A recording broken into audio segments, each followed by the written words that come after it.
Depois de termos falado do conceito de função, neste vídeo vamos ver como é que podemos representar e alguns tipos de notações ligado às funções.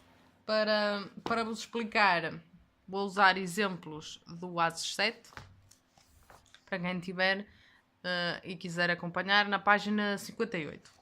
Então, vamos fazer assim, vamos diretos ao assunto. E sempre que for necessário, eu vou explicar, está bem? Diz então aqui, considera as funções numéricas f e g, sendo f está representada através deste diagrama e g está representada num referencial cartesiano, com o mesmo domínio, diz ele, definidas da seguinte forma. Então, ainda se lembram o que era o domínio? Era o conjunto das imagens. Desculpem. Era o conjunto dos objetos.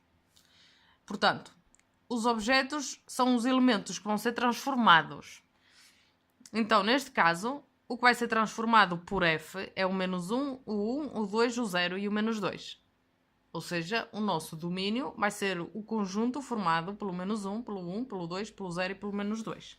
E isso escreve-se D maiúsculo de f igual, abrimos chavetas e discriminamos os elementos, porque neste caso é um número finito de elementos. Então aqui fica menos 1, 1, 2, 0, menos 2. A função g, que está representada num referencial cartesiano. Quando nós tínhamos, no vídeo anterior, eu só falei do conceito de função, não falei como é que nós podemos passar de uma função para um referencial cartesiano. Pois bem, para nós conseguirmos olhar para aqui e tirar o domínio, precisamos de saber que, dado um domínio e um conjunto de chegada, ok? Se nós vamos do domínio para o conjunto de chegada através de uma função, uma correspondência, como tínhamos falado ontem, todos os elementos têm do domínio, todos os elementos do conjunto de partida têm pertença ao domínio, ou seja, têm que ser transformados, e cada transformação desses elementos é única, ou seja, um elemento não pode ser transformado em dois diferentes. Dois diferentes podem ser transformados no mesmo, aí já não há problema, está bem? Portanto, como é que nós passamos isto ao referencial cartesiano? O referencial cartesiano são duas semirretas orientadas ortogonais, em que nós vamos dizer que esta semirreta é a semirreta das abscissas e representamos as abscissas por x, e esta semirreta, a sua ortogonal, é o semi-eixo, é o eixo das ordenadas e representamos por y. Nós vamos dar uma escala que quisermos,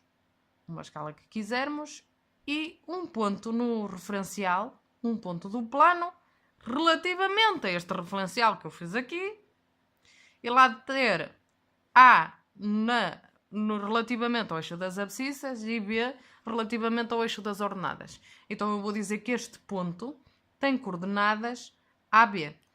E isto representa um par ordenado, e aqui ordenado porque a ordem é importante.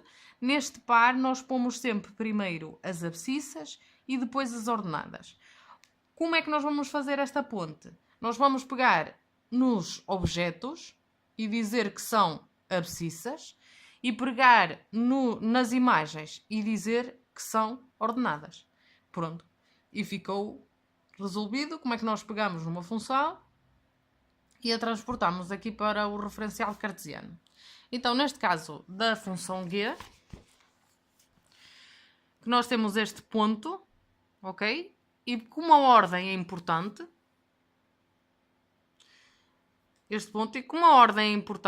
primeiro falamos na sua posição em relação ao eixo das abscissas e depois na sua posição relativamente ao eixo das ordenadas. Então, relativamente ao eixo das abscissas é menos 2, relativamente ao eixo das ordenadas é menos 1.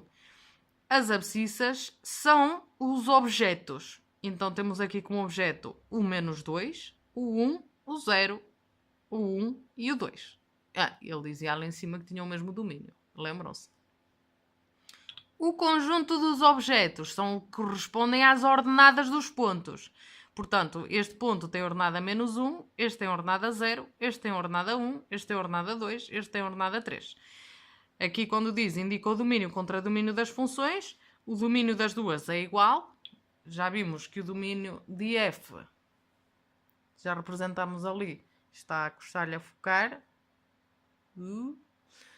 O domínio de f é dado pelos elementos menos 1, 1, 2, 0, menos 2. Como podemos constatar, o domínio da função g também é menos 2, menos 1, 0, 1 e 2.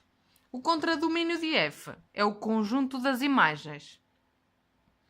O conjunto das imagens feitas pela transformação por f. Então, o contradomínio de f será os elementos 1, 1 quarto e 1, 1 meio. Okay? Isso aqui é um numeral misto, para quem não se lembra. É uma forma simplificada de ter 1 mais 1 meio. O contradomínio de G são então o conjunto das imagens, ou seja, nós temos que olhar aqui para as ordenadas dos pontos. Será o menos 1, o 0, o 1, o 2 e o 3. Tá? Aqui. 1.2 eu vou deixar em aberto, que é representa por f através do respectivo gráfico cartesiano. Ou seja, teríamos que fazer aqui o referencial cartesiano, ver as coordenadas dos pontos e marcar essas coordenadas relativamente ao referencial que nós determinamos, que nós estipulamos. O 1.3 diz, determina, e isto aqui lê-se f de 0. O que é que isto quer dizer? Isto quer dizer que nós queremos saber o que é que aconteceu ao 0 quando entrou na função f. O que é que a função f fez ao 0? Vamos ver. A função f transformou o 0 num 1. Então, escrevemos que o f de 0 é igual a 1. A linha B. A linha B quer saber o que é que a função g fez ao 0. Vamos ver. O 0, que é a abscissa, não se esqueçam, foi transformada no 1, porque temos o par ordenado 0, 1. Então, escrevemos que o g de 0 é igual a 1 também. A linha C, f de 1. Ora, f de 1, vamos ver o que é que a função f fez ao 1, ao objeto 1.